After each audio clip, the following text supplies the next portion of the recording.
Hello learners, welcome to Unfold You, the best digital learning platform. I am your economics mentor Anjali, and in this video we'll be doing the next part of this chapter, market equilibrium. So let us see what all objectives we are going to cover under this. So first, we're going to understand the effect of change in demand on equilibrium price and quantity. तो effect of change in demand, जब हमारी demand कब हम देखेंगे जब perfectly elastic हो जाती है एंड ऑल्सो जब परफेक्टली इनइलास्टिक हो जाती है, उसकी वजह से हमारा इक्विलिब्रियम प्राइस एंड क्वांटिटी पे क्या इफेक्ट होता है. सिमिलरली हम देखेंगे कि जब हमारी सप्लाई की curve perfectly elastic and perfectly inelastic होती है, उसकी वजह से भी कैसे हमारा चेंज होगा equilibrium price and quantity. Next हम देखेंगे फैक्टर्स जो हमारे इफेक्ट करते हैं डिमांड एंड सप्लाई की कर्व को. तो आगे देख लेते हैं. अब हम देखेंगे कि effect of change in demand and supply on equilibrium price and quantity कैसे होता है. तो सबसे पहले आ जाता है इन case of perfectly elastic supply curve. Perfectly elastic supply curve कब होती है? जब हमारी सप्लाई कर्व पैरेलल हो जाती है to our x axis. So let us see. This is our y-axis, this is our x-axis. y-axis पे हमारा प्राइस, x-axis पे क्वांटिटी. ठीक है. This was our equilibrium price, this was our equilibrium quantity, this was our point of equilibrium. ठीक है. अभी हमारी perfectly elastic supply curve है, तो पहले हम demand curve बना लेते हैं. This was our demand curve. Supply curve perfectly elastic है तो मतलब पैरेलल टू एक्स एक्सिस हो जाएगी. तो पैरेलल टू एक्स एक्सिस, तो जो हमारा प्राइस था वो ही हमारी सप्लाई कर्व बन जाएगी, इलास्टिक सप्लाई कर्व. ठीक है. अब उसमें when demand curve shifts to right, हमारी elastic perfectly elastic supply curve तो हमने बना दिया, डिमांड में तो चेंजेस होंगे ना. तो जब हमारी डिमांड कर्व शिफ्ट होती है राइटवर्ड्स तब क्या होता है? डिमांड हमारी शिफ्ट हो गई rightwards, that is D1. Rightward shift का मतलब क्या है कि डिमांड अब ज्यादा हो रही है, तो जो हमारी क्वांटिटी डिमांडेड है दैट इंक्रीज्ड. ठीक है. इंक्रीज हो गई टू M1 एंड हमारा इक्विलिब्रियम पॉइंट जो नया है वो आ गया हमारा E1. So let us note it down. हमारी क्वांटिटी इंक्रीज होगी बट जो प्राइस है वो सेम ही रहेगा. Why? Because our supply curve is perfectly elastic. So let us note down what all changes took place. हमारा क्या हुआ? इक्विलिब्रियम पॉइंट जो था हमारा वो E से E1 हो गया, E से E1 एंड हमारी जो इक्विलिब्रियम जो हमारी क्वांटिटी थी that also changed to E. इसको हम पॉइंट O दे देते हैं, O. ठीक है.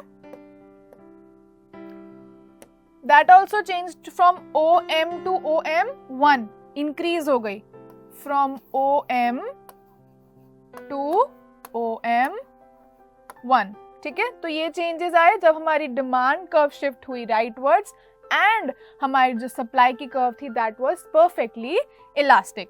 नेक्स्ट देख लेते हैं जब हमारी डिमांड कर्व शिफ्ट होती है टू लेफ्टवर्ड्स, दैट इज जब हमारी जो डिमांड है वो अब कम हो रही है. ठीक है. तो हमारी डिमांड कर्व लेफ्टवर्ड शिफ्ट मतलब यहाँ पे D2. अब क्या हुआ? अब हमारी जो न्यू इक्विलिब्रियम पॉइंट है that is E2 and our जो क्वांटिटी है वो अब कम हो गई है टू M2. तो अब हम देख लेते हैं क्या क्या चेंजेस आए हैं. लेफ्टवर्ड शिफ्ट भी दिखा देते हैं. ठीक है. हमारा जो इक्विलिब्रियम था that change from E to E2. हमारी जो इक्विलिब्रियम क्वांटिटी थी उसमें क्या चेंज आया? That change from OM to OM2.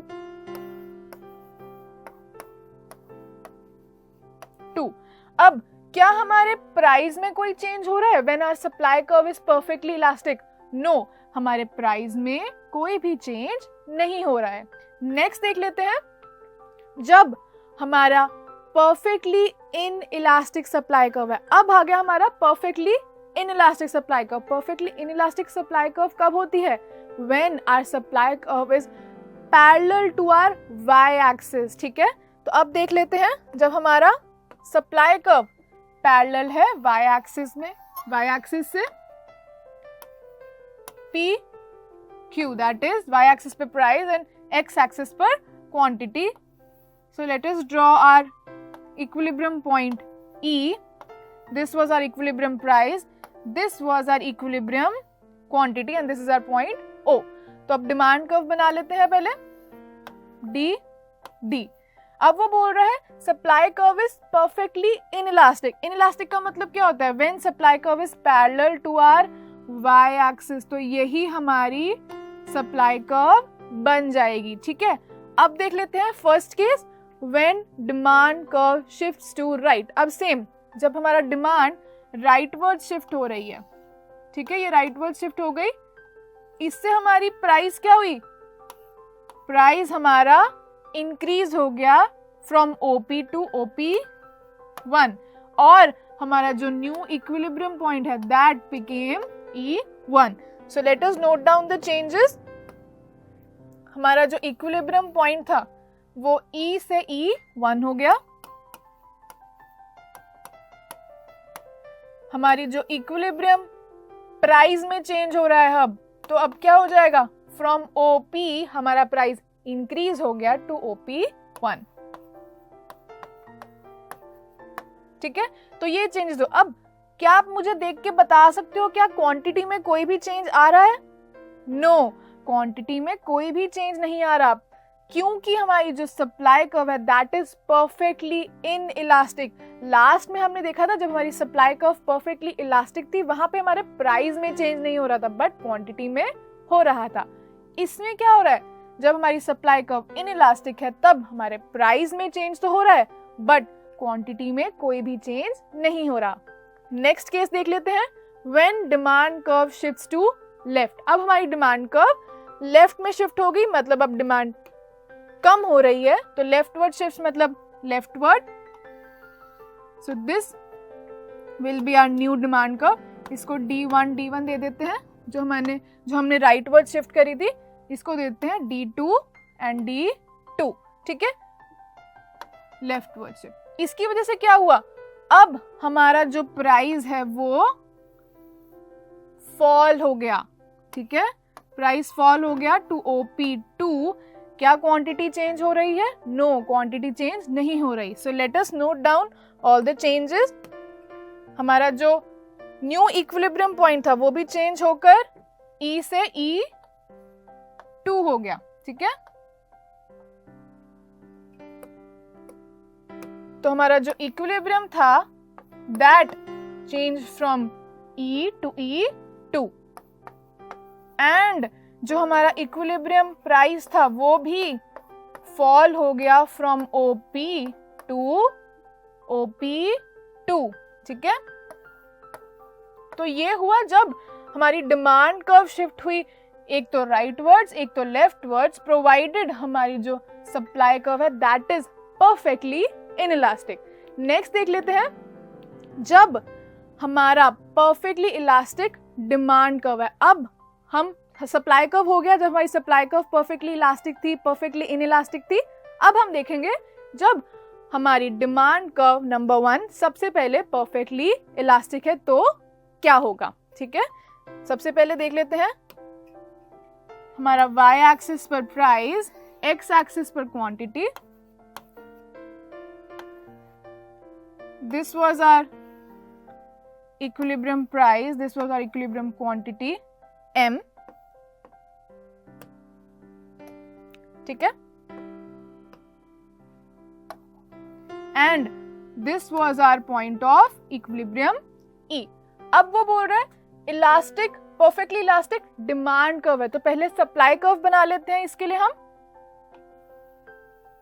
This will be our supply curve S। Perfectly elastic supply curve का मतलब क्या है? हमारी जो सप्लाई कर्व है that will be parallel to our x axis, so this will become our demand curve. ये पूरी हमारी डिमांड कर्व बन जाएगी। फर्स्ट केस देख लेते हैं, when supply curve shifts to right. अब हमारी सप्लाई कर्व राइटवर्ड शिफ्ट होगी तो क्या होगा? न्यू सप्लाई कर्व फॉर्म हो गई S1 S1। इसकी वजह से क्या हुआ? न्यू इक्विलिब्रियम पॉइंट मिल गया हमें E1, जिसकी वजह से जो हमारी क्वांटिटी है वो राइटवर्ड ज्यादा हो रही है अब 2m1। सो हमारा इक्विलिब्रियम चेंज हुआ फ्रॉम E टू E1 जब हमारी राइटवर्ड शिफ्ट हुई है सप्लाई कर्व, एंड क्वांटिटी में भी इंक्रीज हुआ है from M to M1। So let us note down all the changes that took place. हमारा इक्विलिब्रियम चेंज हुआ from E to E1, and हमारी इक्विलिब्रियम क्वांटिटी में अब चेंज हो रहा है, which change to O. Let's name this O. तो O से OM से कितनी इंक्रीज हो रही है? OM1। OM से इंक्रीज हो रही है OM1 पे। नेक्स्ट देख लेते हैं, when supply curve shifts to left। अब जो हमारी सप्लाई कर्व है वो लेफ्टवर्ड शिफ्ट कर रही है, लेफ्टवर्ड्स, ठीक है? तो this will be our new supply curve S2। अब इससे क्या हो रहा है? हमारा न्यू इक्विलिब्रियम पॉइंट है E2, एंड हमारी जो क्वांटिटी है वो डिक्रीज हो गई 2m2। सो क्या क्या चेंजेस हुए? इक्विलिब्रियम पॉइंट E से E2 हुआ, दैट इज कम हुआ, पीछे हुआ, एंड हमारी जो क्वांटिटी है वो भी डिक्रीज हो गई from OM to OM2। So let us note down, equilibrium point हमारा E से E2 हो गया, एंड हमारी equilibrium quantity from OM change हो गई टू OM2। तो क्या हमारा प्राइस में कोई चेंज हो रहा है? When our demand curve is perfectly elastic, supply के आगे राइटवर्ड्स एंड लेफ्टवर्ड शिफ्ट होने की वजह से क्या हमारे प्राइस में कोई चेंज हो रहा है जब हमारी डिमांड कर्व परफेक्टली इलास्टिक है? नो, हमारे डिमांड में, हमारे प्राइस में कोई भी चेंज नहीं हो रहा है, ठीक है? नेक्स्ट देख लेते हैं, in case of perfectly inelastic demand curve. अब हम करेंगे जब हमारी डिमांड कर्व परफेक्टली इनइलास्टिक है, that is parallel to y axis, right? तो अब हम देख लेते हैं जब हमारी जो डिमांड कर्व है that is perfectly inelastic. So this is our y axis, this is our x axis, price, quantity same, this is our price, this is our quantity M, equilibrium quantity, and this is our point of equilibrium। तो अभी demand curve की बात हो रही है तो supply curve बना लेते हैं, this is our supply curve SS। तो फर्स्ट केस क्या हो रहा है? So let us first draw हमारी डिमांड कर्व जो है वो इनइलास्टिक है, तो डिमांड कर्व इनइलास्टिक है, that means inelastic parallel to our y axis, so this becomes our demand curve. So first case क्या हो रहा है? When supply curve shifts to right. अब सप्लाई कर्व राइटवर्ड शिफ्ट हो रही है, सो this will be our new supply curve S1, जिसकी वजह से क्या हो रहा है? प्राइस जो है हमारा, this is our new equilibrium point E1, ठीक है? So our new equilibrium point is E1, ठीक है?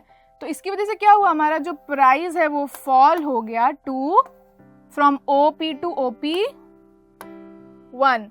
तो अब हमारे क्या क्या चेंजेस हुए सप्लाई कर्व के राइटवर्ड शिफ्ट होने से, and also when our demand curve is perfectly inelastic, हमारा इक्विलिब्रियम पॉइंट फ्रॉम E किस पे आ गया? E1 पे, एंड हमारा जो प्राइस है वो OP से OP1 हो गया, दैट इज फॉल हो गया।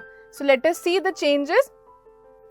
हमारा इक्विलिब्रियम पॉइंट में क्या चेंज आया? E से E1,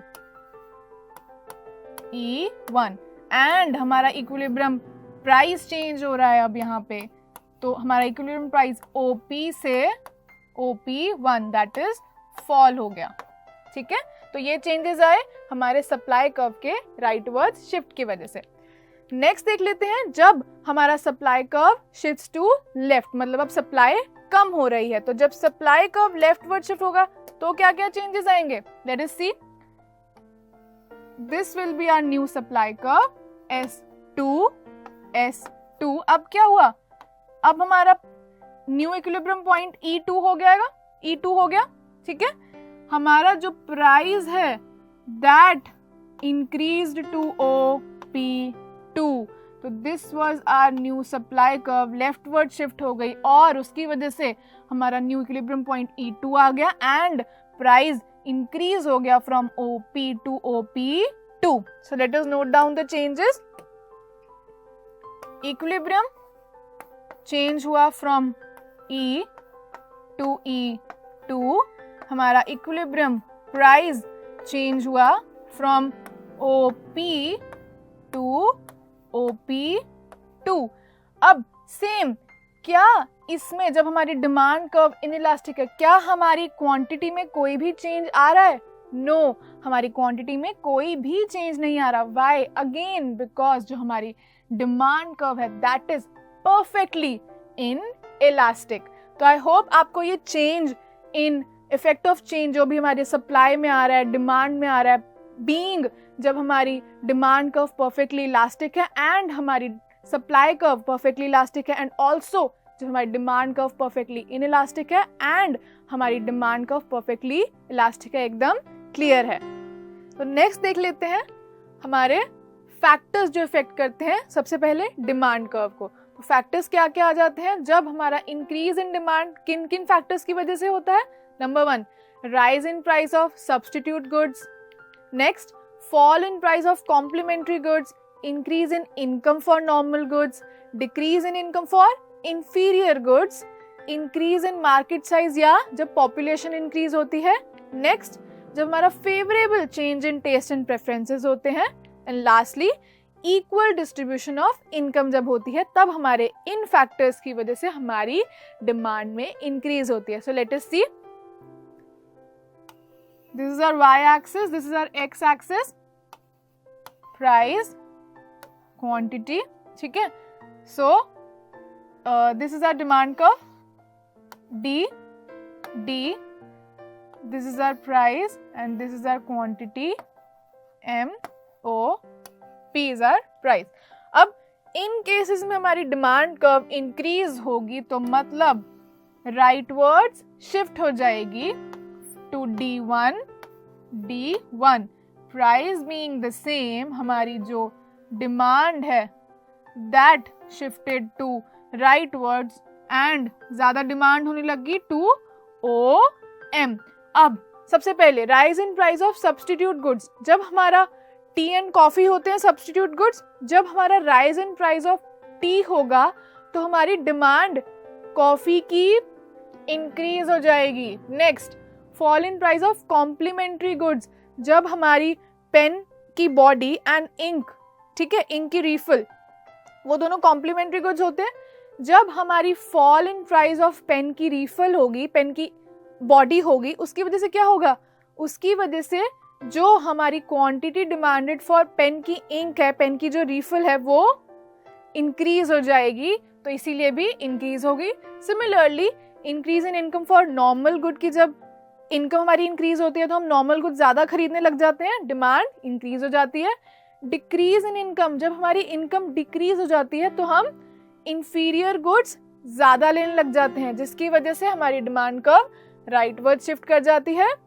increase in market size, जब हमारी मार्केट साइज इंक्रीज कर जाता है, फेवरेबल चेंज हमारे टेस्ट एंड प्रेफरेंसेस में होते हैं।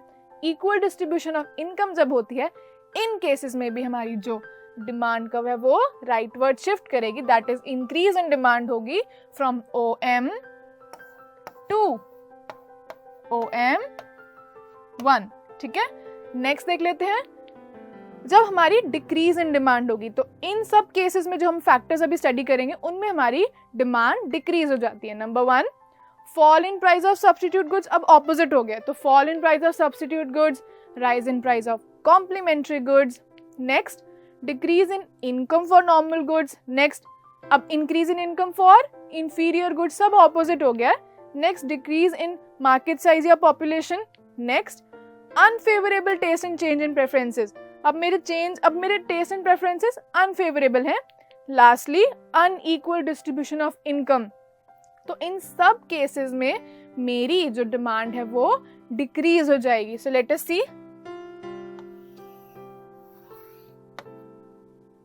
This is our y-axis price and this is our x-axis quantity. This is our demand curve D. This was our price. This is our quantity. Price, quantity M. ठीक है.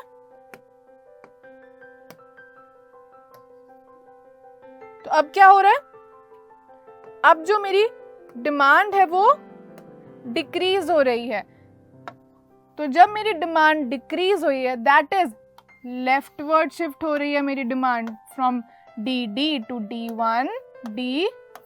इसकी वजह से क्या हुआ? मैं अब जो क्वांटिटी डिमांडेड है वो कम करूंगी. और ये किन किन फैक्टर्स की वजह से हो रहा है? इन सब फैक्टर्स की वजह से मैं अपनी जो क्वांटिटी डिमांडेड है वो कम कर दूंगी. नेक्स्ट देख लेते हैं. अब हम देखेंगे फैक्टर्स जो इफेक्ट करते हैं हमारी सप्लाई की कर्व को. सबसे पहले देख लेते हैं कि किन फैक्टर से हमारी सप्लाई इंक्रीज होगी. नंबर 1, जब हमारी इंप्रूवमेंट इन टेक्नोलॉजी होगी. अब जब टेक्नोलॉजी में इंप्रूवमेंट होगी तो एक सप्लायर ज्यादा गुड्स बना सकता है, सप्लाई ज्यादा हो जाएगी. नेक्स्ट, जब हमारे fall in price of inputs होंगे, जब उसको रॉ मटेरियल सस्ते मिल रहे हैं तो वो ज्यादा सप्लाई कर पाएगा. नेक्स्ट, फॉल इन एक्साइज टैक्स रेट, जब उसको टैक्स कम पे करना पड़ रहा है तो वो ज्यादा सप्लाई करेगा. ठीक है. Next, rise in price of complementary goods, fall in price of substitute goods. ठीक है. Lastly, increase in number of firms, जब नंबर ऑफ फर्म इंक्रीज करेंगी, कंपटीशन बढ़ेगा तो ज्यादा सप्लाई होगी. ठीक है. So let us see how our graph will look like. This is our y axis जिस पे हम प्राइस ले लेते हैं. This is our x axis जिस पे हम क्वांटिटी ले लेते हैं. हम अपनी सप्लाई कर्व बना लेते हैं, that is upward sloping. This is our price, this is our quantity, price, quantity M. अब क्या हो रहा है? Increase in supply. तो हमारी जो सप्लाई कर्व है that is shifting to rightwards, जिसकी वजह से क्या हुआ? प्राइस तो सेम रहा, जो क्वांटिटी सप्लाइड थी वो इंक्रीज हो गई फ्रॉम OM टू OM1. तो क्या हुआ? इन सब फैक्टर्स की वजह से जो हमारी सप्लाई की कर्व है that will shift to rightwards to S1, जिसकी वजह से हमारी जो क्वांटिटी सप्लाइड है वो भी इंक्रीज हो जाएगी, price remaining the same, OM to OM1. Next, इसका ऑपोजिट हो जाता है. जब इन सब का ऑपोजिट होगा तब हमारी सप्लाई में डिक्रीज होगा. सो लेट अस सी कब कब होगा. नंबर 1, डिटीरियोरेशन इन टेक्नोलॉजी. अब जब टेक्नोलॉजी, हमारी मशीन्स ढंग से काम नहीं कर रही हैं एक सप्लायर की, तो वो सप्लाई कम करेगा, राइट. नेक्स्ट, जब rise in price of inputs, raw material महंगे हो गए, अब वो कम सप्लाई करेगा क्योंकि उसके पास पैसे नहीं है रॉ मटेरियल खरीदने के लिए, रॉ मटेरियल क्योंकि महंगे हो गए हैं. Next, rise in excise tax rate. Next, fall in price of complementary goods, rise in price of substitute goods. Lastly, decrease in number of firms. तो लेट अस सी इन सब फैक्टर्स की वजह से हमारी सप्लाई कर्व डिक्रीज कैसे होती है. This is our y axis, this is our x axis, price, quantity. This is our supply curve S, price, quantity. ठीक है. अब हमारी डिक्रीज इन सप्लाई हो रही है इन सब फैक्टर्स की वजह से, तो डिक्रीज कैसे हो जाएगी? लेफ्टवर्ड शिफ्ट हो जाएगी. ठीक है. जिसकी वजह से जो अब क्वांटिटी है that will be supplied M1, that is OM से OM1 हो गई, प्राइस बीइंग द सेम. तो हमारी न्यू सप्लाई कर्व S1 हो जाएगी. तो ये सारे फैक्टर्स हैं जिससे हमारी जो सप्लाई है वो, क्वांटिटी सप्लाइड जो है वो कम हो जाती है. तो आई होप आपको factors affecting demand curve and supply curve एकदम क्लियर है. So before starting the quiz, let us recall जो भी हमने कॉन्सेप्ट्स इस वीडियो में कवर करे. हमने देखा कि कैसे जब हमारी डिमांड की जो कर्व है वो कम्प्लीटली चेंज हो जाती है, उससे हमारा कैसे इफेक्ट पड़ता है equilibrium price and also equilibrium quantity पे। एंड सिमिलरली हमने देखा जब हमारी सप्लाई की जो कर्व है वो चेंज हो जाती है, that is perfectly elastic and perfectly inelastic हो जाती है, उससे कैसे हमारी equilibrium price and equilibrium quantity में चेंज आता है। एंड लास्टली हमने देखा जो भी फैक्टर्स हमारे इफेक्ट करते हैं on the demand curve and also our supply curve. तो फर्स्ट क्वेश्चन देख लेते हैं, among them which factor affects the supply curve to shift leftward। अब leftward shift तब होगा, कब होगा, जब fall in price of inputs होगा या rise in price of inputs होगा। of course जब हमारे raw materials का price rise करेगा तो एक supplier कम सप्लाई कर पाएगा। तो लेफ्टवर्ड शिफ्ट होने की लेफ्टवर्ड शिफ्ट कब होगा, जब हमारा rise in price of inputs होगा। तो हमारा सेकेंड ऑप्शन इज करेक्ट। ठीक है, next question, among them which factor affects the demand curve to shift leftward। अब डिमांड कर्व की बात हो गई है, कब हमारी डिमांड कर्व लेफ्ट शिफ्ट करेगी, जब decrease in income for normal goods होगा या increase in income for normal goods. Normal goods की बात हो रही है, तो जब हमारी इनकम डिक्रीज हो जाएगी to purchase on normal goods, तब हमारी डिमांड की जो कर्व है वो लेफ्टवर्ड शिफ्ट होगी। तो हमारा first option is correct. Next, which among them shows a perfectly inelastic demand curve। inelastic कब होती है, जब y axis के पैरेलल होती है या x axis के पैरेलल होती है। हमें पता है inelastic, perfectly inelastic demand curve वो होती है जो perfectly पैरेलल होती है to our y axis। तो हमारा first option is correct. Next question देख लेते हैं, among them which factor affects the supply curve to shift rightward। Again supply curve कब राइटवर्ड शिफ्ट करती है, ऑफ कोर्स जब हमारी इंप्रूवमेंट इन टेक्नोलॉजी होती है तब हमारी जो सप्लाई की कर्व है वो राइटवर्ड शिफ्ट करती है। तो हमारा first option is correct. Next question, among them which factor affects the demand curve to shift rightward। अब डिमांड कर्व आ गई, डिमांड कर्व राइटवर्ड कब शिफ्ट करेगी, जब इंक्रीज इन मार्केट साइज और पॉपुलेशन होगा या डिक्रीज इन पॉपुलेशन या market size होगी। जब पॉपुलेशन इंक्रीज होती है तो लोग ज्यादा डिमांड करेंगे। तो हमारा first option is correct, that is increase in market size या पॉपुलेशन। उसकी वजह से हमारी जो डिमांड की कर्व है वो राइटवर्ड शिफ्ट हो जाएगी। तो अगर आपको इस चैप्टर में कोई भी डाउट है तो आप हमारे आस्क योर डाउट सेक्शन में जाके शेयर कर सकते हैं। तब तक के लिए स्टडी वेल, बाय बाय।